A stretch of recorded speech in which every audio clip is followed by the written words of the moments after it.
Ladies and gentlemen, we now have a presentation cum panel discussion, which is the future of cooperative banking in India. So may I call on stage the following personalities, please. Mr. Shujit Singh, MD and Group CEO of Singhtek, and one of our chief patrons.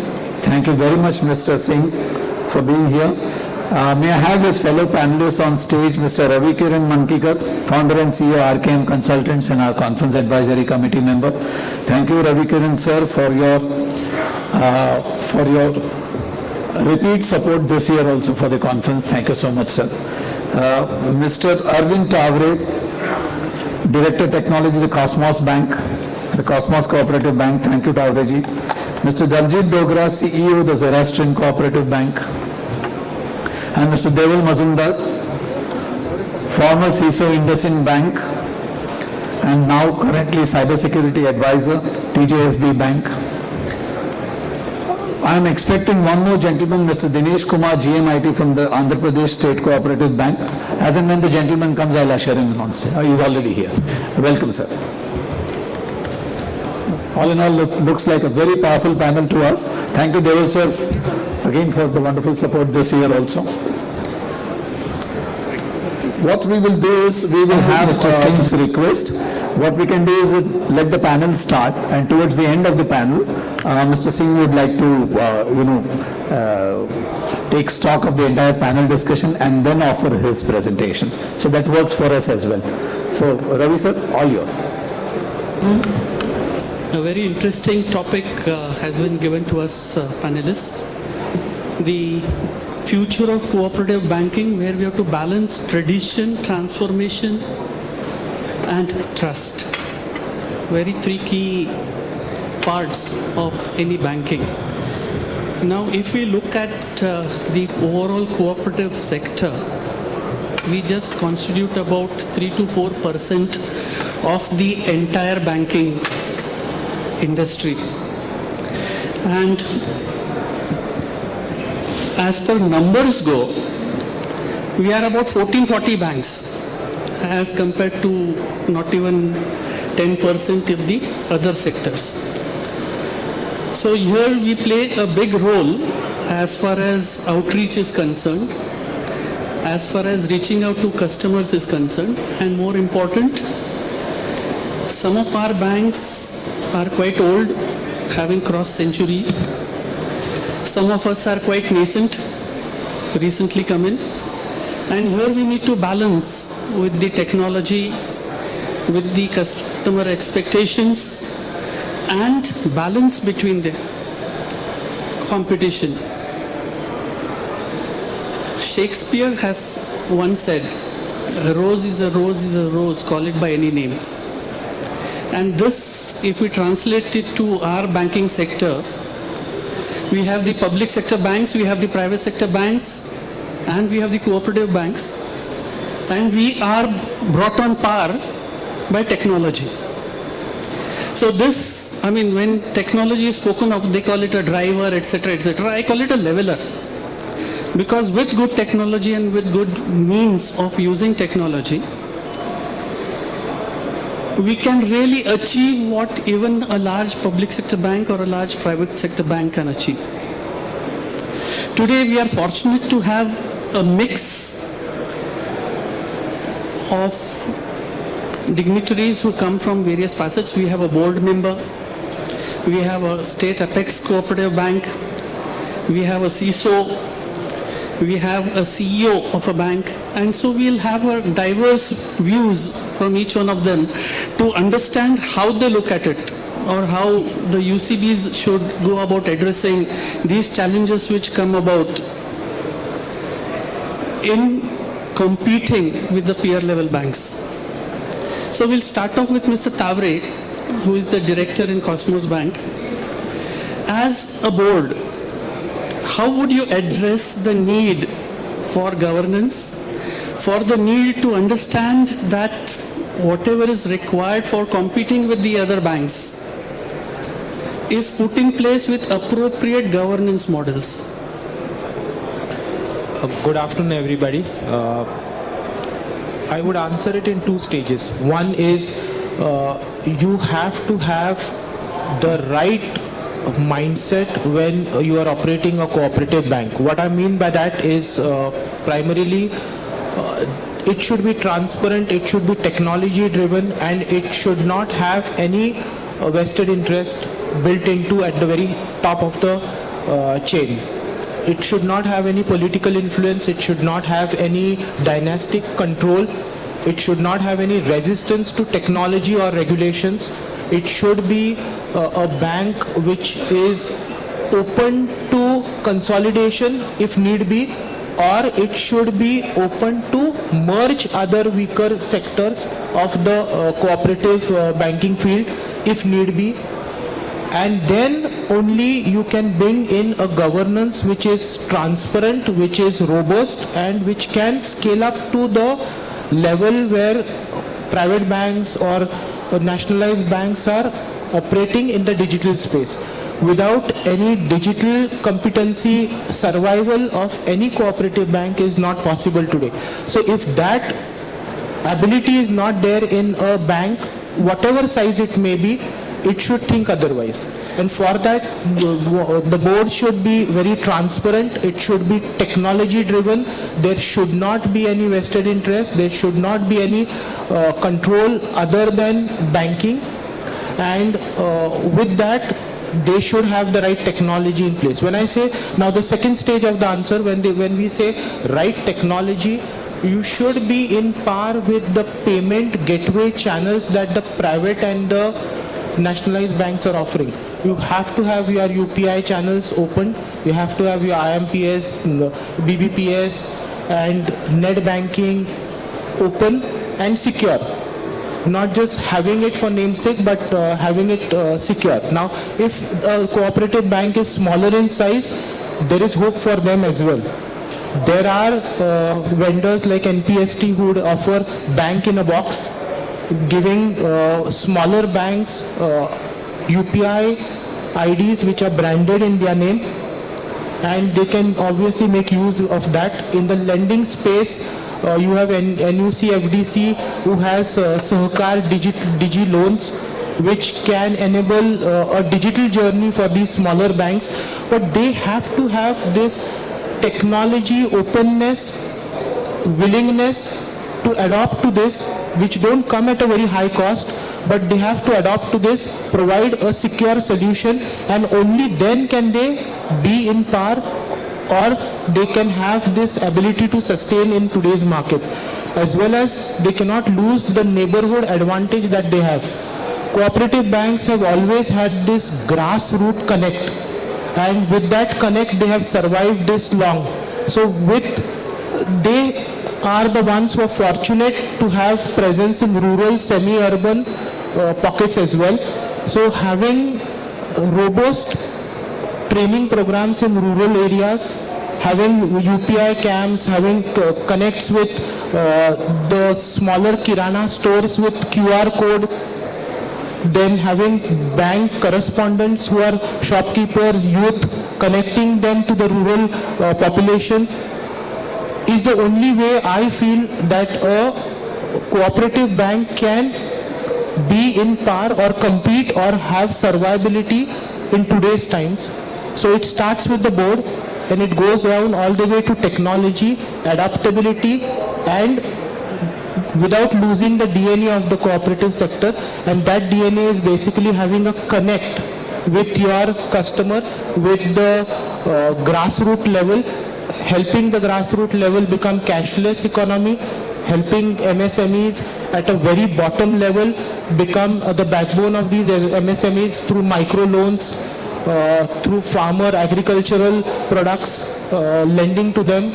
I think so that is the only way to compete. Now, one aspect which is important is all this costs money. Costs money. Yes. Okay. Whether whatever is the scale of implementation that the bank will be looking at. As a board, typically I have seen in the cooperative sector, we have a very conservative approach. Okay. And we are a bit, I won't use the word averse, but there is sort of a reluctance to go for spending.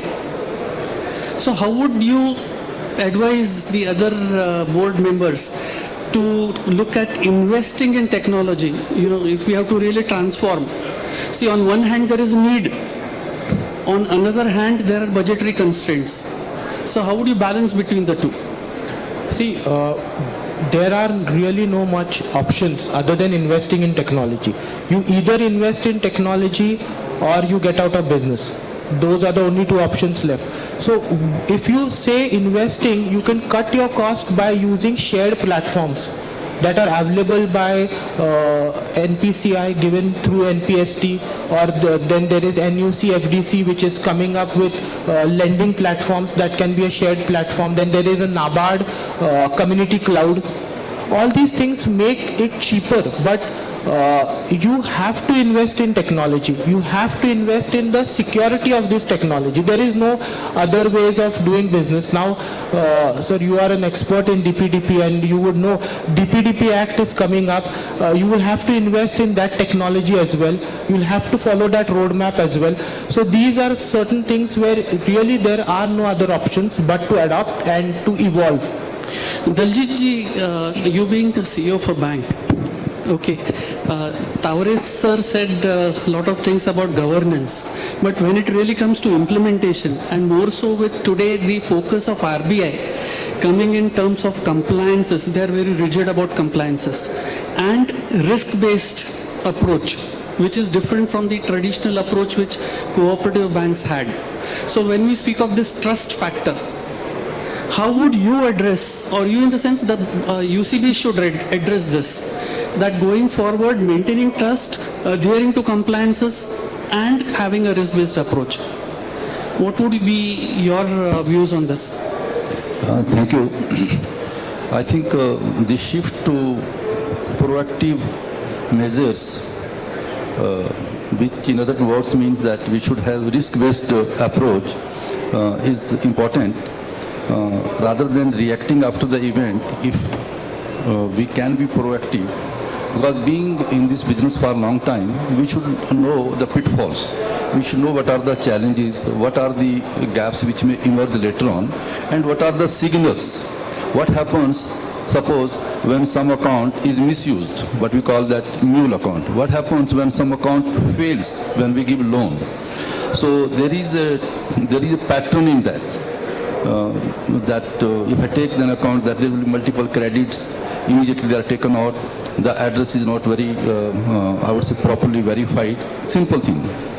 And similarly loans, he stops depositing sales in the account, he stops paying installments on time, he stops giving the information relating to balance sheet, his performance, he is not available on phone. So all these are very, very, very similar and unique and I would say common factors. So if we have a system around that, that is what all about the risk-based approach. So if these kind of signals starts coming and we start capturing them before time, I think that is the one simple thing. I don't think any major accident also when happens, we would have missed on some basic rule.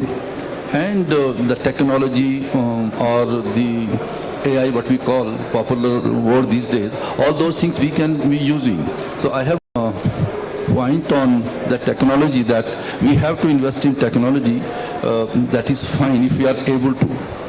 But I think for the banks like us, urban cooperative banks, if we can leave for 4, 5, 7 big banks, it may not be possible. So it is good to have, but very difficult to have. So cloud computing, sharing the resources, whether it is infra or it is the software, that is the way forward. And that is where I think something good is happening in the country. We have Ministry of Cooperation, we have umbrella organization, there are experienced people there, and if we can leverage that, so I think most of the problems can be addressed. I think that is the only hope. If we have umbrella organizations, I would say like NABARD or NUCFDC, if they come, we join hand, understand each other and give the solution. Otherwise, in the best of the bank, largest of the bank in the country, they are having cloud computing. They don't have anything in-house. It's not possible because then you will have more IT people in the bank rather than the bankers in the bank. And I personally feel that this is whether you call it PaaS, you call it SaaS, you call whatever name, you have to go join hands with the people who have the technology and you do the banking. One question on just what you mentioned, okay, about risk, etc., all what is required. But are the vendors prepared to deliver such solutions? Mankikar ji, I think there are solutions. We have to have a good partner, good business partner, and there are many things which we can do ourselves. If you allow me, I'll share what we have done, that whenever there is one day overdue in the account, individual mail goes to the customer, individual branches are informed. There is a department at central office who monitors it. We start monitoring from SMA 0, SMA 1, SMA 2, and I'm very happy to share with the bankers here that we have zero slippage this year. Wow. Not even a single account has become NPA. Great. So we don't need much, very huge software for that. Our own IT team, which is only 8 to 10 people. So these are very small things. So that is, I think, possible. If you have very good software, all the fine. But this is one example. Then similarly in the savings account also, if there are transactions which are unusual, all we know that. So that kind of statement also goes. It's good to have live 24/7 solution. But till that I have it, at least day and पे अगर जाता है वो और मेरा branch मुझे दूसरे दिन देखता है, we can I would say minimize the damage. So there are ways, and we don't need lot of investment in that. We have to be little bit innovative, and our IT team we can use and guide them because they are IT experts, they are not bankers. We are bankers, we are not IT experts. Somewhere I think there has to be coordination between the two and find out small solution. Like early warning signal, we don't have software, but we have covered around 30 early warning signals through the reports, and it is helping us. I mean, someone said that slowly banks will be IT companies doing banking. We will be moving towards that stage. I don't think so. I'm sorry, but I don't think so. If we keep our vision clear that we are here to do banking and we have to take, see, it is a system, it is a world of collaboration. I can't do everything. It is a world of collaboration, and if we collaborate, fintech companies, NBFCs, long back when I joined banking, the insurance, Life Insurance Corporation of India, we were seeing as a threat. Today we are signing MOUs because it is giving me salary, it is giving me income. So join hands with your ecosystem and help each other. I don't think we will be IT company. We cannot be. We have to have good IT companies with us. We have to partner with them, and I think we have to understand each other. I will just give one example. Sometimes everything cannot be reduced to MOU. He has missed, I should pay. Sometimes the customization word is very common word in that. So long back I was talking to a customer in Nagpur when I was heading the Forex. So he was doing Forex business, import-export, for decades without any forwards. So I asked, sir, आप forward नहीं करते हो तो forex risk होता है. कहता साहब ऐसा है कि हम उनसे मटर इंपोर्ट करते हैं, कुछ साल में 5-10 साल में सीजन ऐसा आता है कि उसके अगेंस्ट चला जाता है मार्केट. कई बार we understand each other. So my point is not that we don't have documentation, but we should have trust. So let's choose our partners very carefully, and our partners should also see that we are the, I would say, virgin market for them. All other banks already have the technology. We are looking for that, and it will work, sir. It will work. Thank you.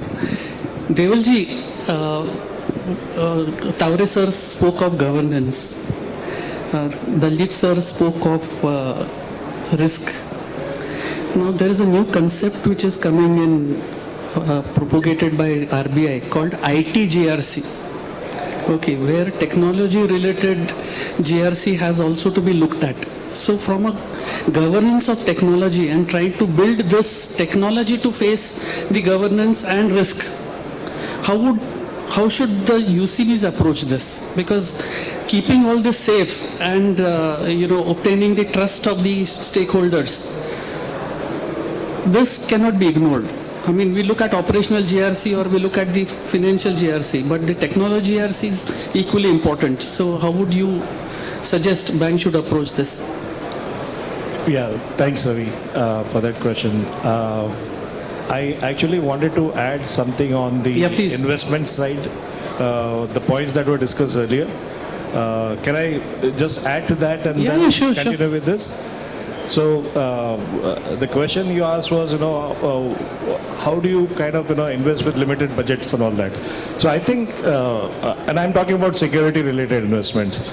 So there are certain baseline controls or baseline solutions and processes which are not non-negotiable, which must be implemented, and that should be considered as a cost of doing business, cost of compliance. Because if you don't do that, then the regulator will penalize you, right? So that should be built into, that cost should be built into your cost of operations or cost of compliance.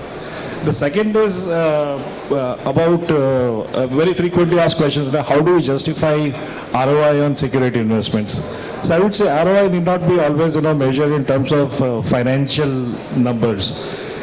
Something that you were not able to comply to before, and now after availing certain services or product, if you are able to comply to that, so that's a non-compliant remark or a penalty saved, right?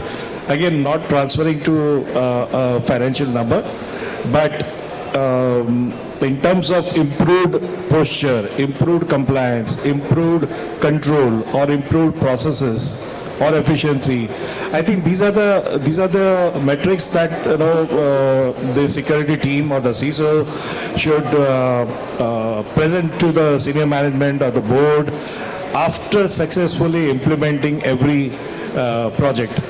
I think that will give that required confidence to the management that yes, the investments, they see some intangible returns on that investments, and which are very important for them from the governance point of view. Right, that it's not just numbers, it's let the numbers be with the CFO and others, but then this is the actual benefit that we are seeing after investing in those technologies and services. Now coming back to the question of IT GRC, it's I think with the RBI cybersecurity framework starting with 2016 for the larger banks, and then around 2018-19 for UCBs with a tiered approach and all that. So I think what they are focusing on, we should have a internal governance and monitoring mechanism within the team at the first level, and then your overall bank's compliance and audit teams and the risk team, they come as a second level. So by saying that, what I mean is that first of all, I must know what I'm doing is right or not. If I'm in IT, I'm head of IT, I must understand what are the compliance requirements, what are the risks in my operations, okay, and how do I have a proper governing processes, policies, SOPs, ensure a monitoring mechanisms to ensure that the risk is contained, and let the audit team, let the compliance team play their own role. But I must, within the department, within the team, I must ensure that I'm in a healthy situation. Okay, I don't want anybody to come and and that's where I think that role of a person or a team, depending on the size of the organization, large bank might require multiple people, but a small bank may have just one person who is playing all the role.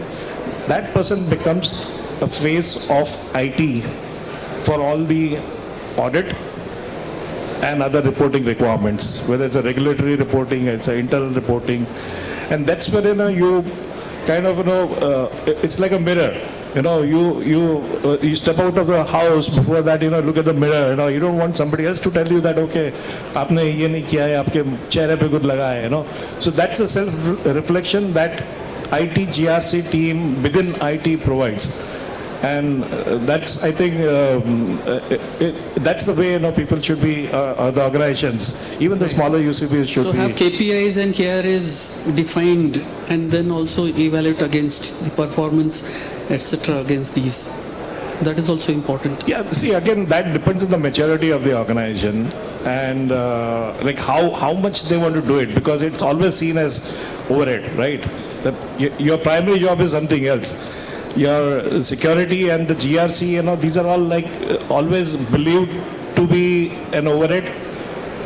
But it is a must-have. But it's a must-have. So it depends on the maturity of organization. I think that when they start doing this, when their senior management and the regulator starts appreciating what they have been doing, they will see the results of that ROI thing, result of time invested, efforts invested in these processes, and that's when they will be encouraged to do more and more in that area. Great. I'll just take the view of Dinesh ji. Dinesh ji, you come from a state cooperative bank, and as part of the functioning of at least your state cooperative bank, you have onboarded lot of DCCs on your setup. So that is also part of the transformation which you are doing for the other banks in Andhra Pradesh. So how do you address the challenges which come for these banks? So the technology challenges, how do you face and how do you overcome them? Yeah. So as rightly mentioned by some of our panelists, see these cooperative banks, specifically rural cooperative banks being very small organizations, they can't invest a lot in IT infrastructure. So we as a state cooperative bank, we are aggregating their IT requirements, and we are acting as a apex institution where we are providing shared model of these IT services. And now, as in the previous session mentioned by SSPL CEO, so they are trying to consolidate all these requirements at national level. So to be at par with commercial banks and private banks, where latest technologies take AI or else even this cyber security modules. So a lot need to be invested, and the frequency of investment is very short actually. So in this context, for a small bank to be on par with the commercial banks in the market, so we need to aggregate all our requirements, and we need to project our requirements in a collective bargaining way, so that we can get the best out of this technology. And even with respect to this fintech revolution also, what we see is fintechs are coming with a solution which they are offering for commercial banks. It should not be the case for cooperative banks. The context of cooperative banks is different. Say a rural cooperative bank or urban cooperative bank, they should find a solution for these banks specifically and come to them. As you mentioned, the number of cooperative banks is more than 1,000. So here you can do a business in volume, not by just actually hankering to a single bank and doing business with it. So you find an appropriate solution for all the rural cooperative banks, urban cooperative banks, and make business out of the number you have. So in this way, maybe solving the problems of small DCCBs and even packs at village level, there needs to be some aggregation, and the way fintechs look at them need to be revised. And as you rightly mentioned, we as State Cooperative Bank in our state are the pioneers in PACS computation. PACS are the village level, grassroots level organizations. Nearly in our state, we have nearly 2,000. If you come to national level, the picture is very big, like 60,000 PACS are there. So if you come up with a solution for a PAC, not actually as a capital investment, it is like a subscription model. Everybody will be happy to use your solution. And PACS computation took up by Ministry of Cooperation is forming a base, just like Jan Dhan, Aadhaar and Mobile, which push the digital financial revolution. Now PACS computation will be a stepping stone for the rural cooperative bank's technology revolution. Maybe fintech should see this as a revolutionary thing, and you can explore a lot of opportunities here actually.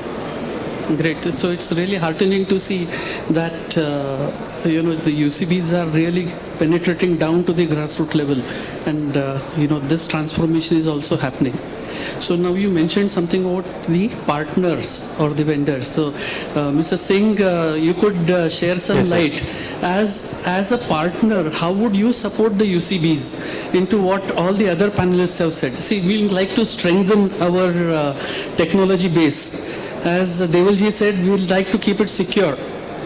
And more important, be a competitive entity to the larger banks. So how would you help us, or how would the vendor community help us in this? Yeah, thank you, sir. Actually, for the IT company perspective, I say कि IT company or fintech is not a vendor. I say in my perception कि that is a partner. If any UCB or any DCCB or any state cooperative go for the vendor, they are looking like a vendor only. They come, do work, and they run away. But when we are introduced as a partner, as any fintech, they can work as a partner. They are a stand for any crisis, any data migration, any fraud happen in their system. They can take it. So we are doing the same thing here. And not from our side, Singhtek side, we can say all fintech, those who are working for the UCB, DCCB, state cooperative, they work as a partner with any bank, and they do as per compliance, the RBI, NPCI, and respective department. Recently, umbrella organizations are doing same thing, and they are working very good for the UCB to enhance their digitally capability, digitization for the banking, CBS, many things. In that case, sometimes sir are also talking cost. Cost factor is very hampering for the small UCB. They are making money and they are investing in the digital infrastructure. In that case, I will suggest that bank focus on that technology where they can make a money. A small bank not go for the UPI. Two things is there where they can make a money. One thing is the UPI acquiring, and second way is the ULI. RBI introduced the ULI, where the lending coordination system, they are working very fine. They can make money from their side, two sides. If UCB or any bank is small, they can go for the loan management, lending. They are generally making a lending, and their ticket size is very low, and customer is very in local area. So I suggest that they can partner with any fintech, those who are involving in lending, micro lending.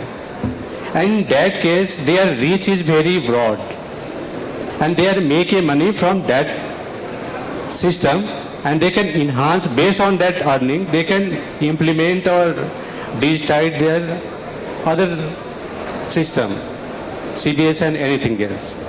So that's why any fintech or any fintech company, just like CBS or infrastructure, cloud service provider also, they can make a part of the journey of the any UCB, DCCB or a state cooperative to make a digital. And as per our future of cooperative banking is very bright, and trust locally, they have making too much trust in their customer, their client, and they have capability to make more money from their customer, but they need to have some partnership with the right fintech and get right solution and make money.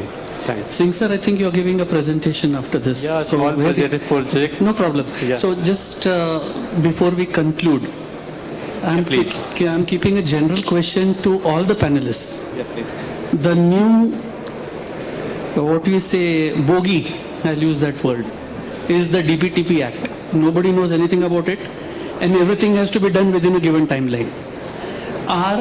Is the urban cooperative sector ready for it? So, you can share your views. I'll just take a minute to talk about it. I would say no cooperative bank is fully ready. Some L4 category big cooperative banks are partially ready and they have a long journey. Whereas small cooperative banks, they have to begin the journey from scratch. But it is one thing that every bank will have to overcome with proper guidance, with proper mindset, and with all their integrity. They will have to implement it. Later on, they will find the benefits of it. So that's what I would like to share. Yeah, as you rightly said, actually, as of today, no bank is fully, no, at least the UCBs are fully ready. The only way, to meet the deadline, maybe 1 year from now, is to not look at it as a sequential activity. Though your beginning will be sequential with a very, very defined steps, but then it can easily be split into multiple parallel activities which are independent of each other at the beginning. Finally, they will all converge together to form that compliance level. But then, and that is why the right team has to be formed at the beginning. Correct. So the team which will drive for very small banks, a committee-based approach could serve well, because then it is not an individual's responsibility, because the individual may not have the required resources. For relatively large banks, let's say the tier 4 banks and all that, maybe a dedicated team who is completely focused on that with its own resources, the primary resources within the team. I think that should be the approach. Because this is again going to transform banking, because we are used to a sort of a trust, but now that trust will be documented. Right. So this is going to really transform banking, and there's no escape for anyone. Absolutely. Daljit ji, आपका कुछ? I think we are not prepared. That is very honest confession. But many things we are already doing, and most of the banks are also doing. Very simple thing that any information about the customer which we have is supposed to be kept confidential. But there are additional obligations, but you look at it, the Act came in 23, rules came in 25 November, and 4-5 months have passed. So many things we are doing, but it has to be done in a structured and sustained manner. But as we were discussing before this discussion, we depend on so many business partners. So it has entire ecosystem needs to be prepared for that. And again, I would say our partners also have to understand, and we also have to choose our partners very carefully, because most of our activities for smaller banks, even for small, I would say large cooperative banks also, there is no denying the fact that someday or the other we shall be having cloud computing, and we shall be depending upon the business partners. So till that is done, I think it is a difficult thing. But let me also, sir, tell you that we have been seeing many transformations. We were manual, then ALM came, then we are on CBS, then there is cyber security, then there are a lot of taxation rules have changed, VAT has gone, GST has come. So we have negotiated all those curves. So when it comes to this bridge, we shall cross this also, but we have to be alert. Great. So, yeah, you have to say. Actually, as you mentioned, majorly RCBs work with the trust component, that is human trust actually. So as you mentioned, DPDP Act insists the banks to comply based on documented trust. So by virtue of frequent guidelines issued from regulators, already there are some baseline compliances with DPDP Act actually. Maybe our partners should explore, they should not come up with a holistic, completely new solution to comply with DPDP Act. First, they should understand what are the baseline compliances already being done. They should converge that. Taking that as a baseline, we should escalate to next level. So I believe partially RCBs are ready and already complying with some of the basic things. So we need to explore further. So now we have to bring in privacy in our DNA. So some part of it is already there, yes, but now it is more formalized. Yeah. So we had a very entertaining and engaging discussion. Any questions from the audience before we wind up? Anyone would like to ask the panelists any question?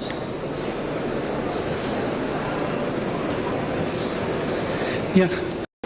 Yes, please.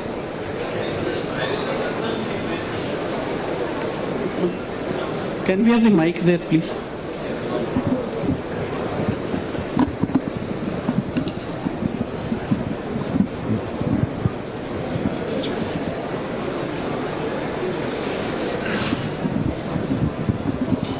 Good afternoon. Towards the end of the discussion related to privacy, some things were asked. So even though privacy is there, but government imperatives of knowledge sharing is also there. So how do this will be kept in balance? See, typically this is going to be an evolving stage. Okay, now when you talk of knowledge sharing, the data principal or the person giving the data has to be more educated and more aware than the person collecting the data. Like today we are freely sharing our data indiscriminately. So the discipline should come with us first. So when we talk of the implementation of the DPDP Act, okay, we'll have the processes, we'll have the technology, whatever, but eventually the onus lies on the principal also. You know, he cannot devolve himself from his responsibilities. We'll have a separate discussion on this because now we are drastically short of time. Because this, believe me, DPDP is a huge one-day topic. I mean, it cannot be discussed in 5 minutes. Thank you, gentlemen, for the engaging discussion. Is there any closings? कुछ टिप्पणी आप दे सकते हैं? Just to sum up. No, everyone, as part of our, would you like to have any closing remarks?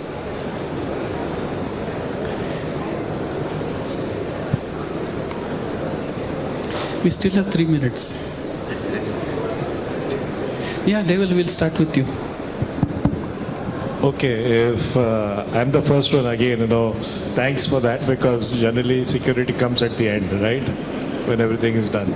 But I got a first chance. So I would say that, take a security first approach in whatever you do and build into your culture, right? So I think that will help in the long run.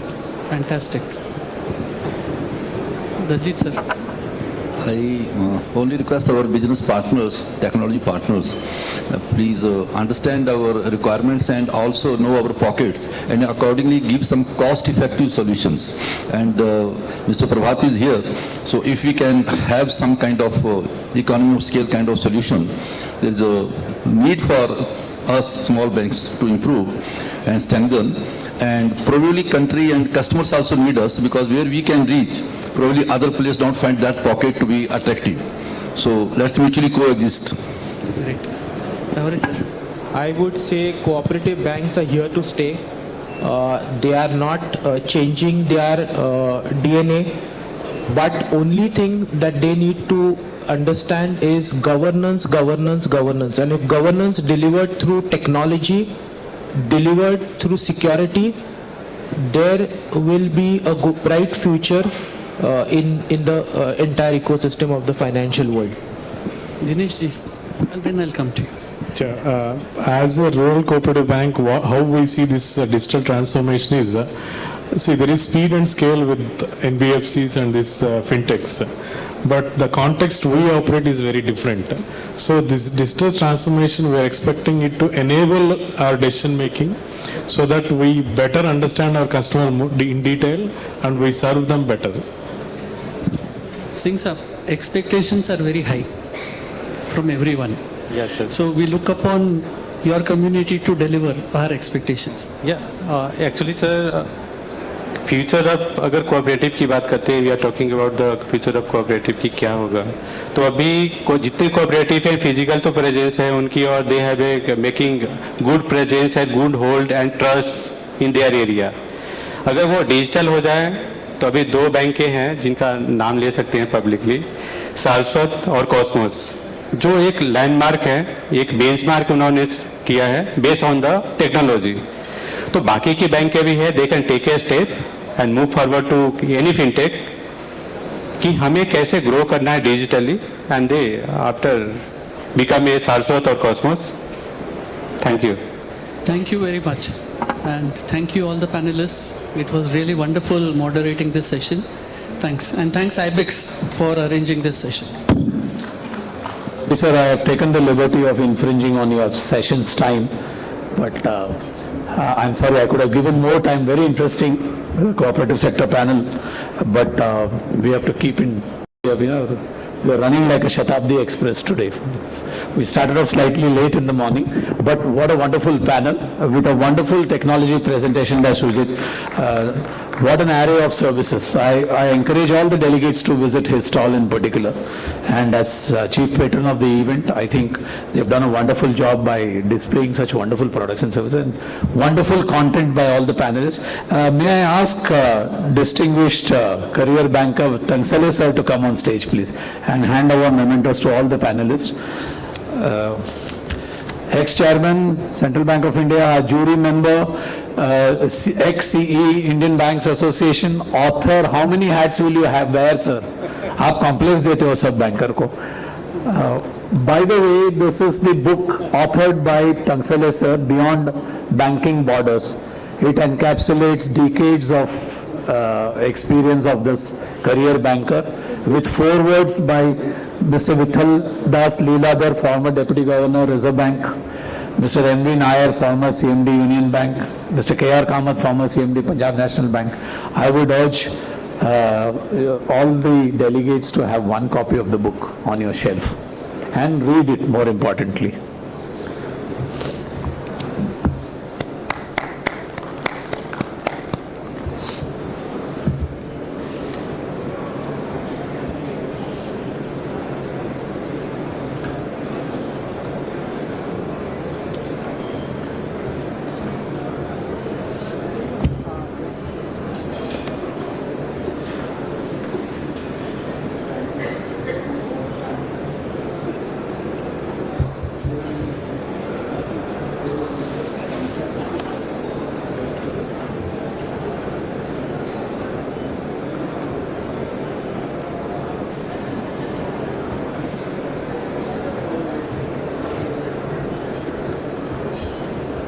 And we have a joint photo session. So one photo session, sir, on stage.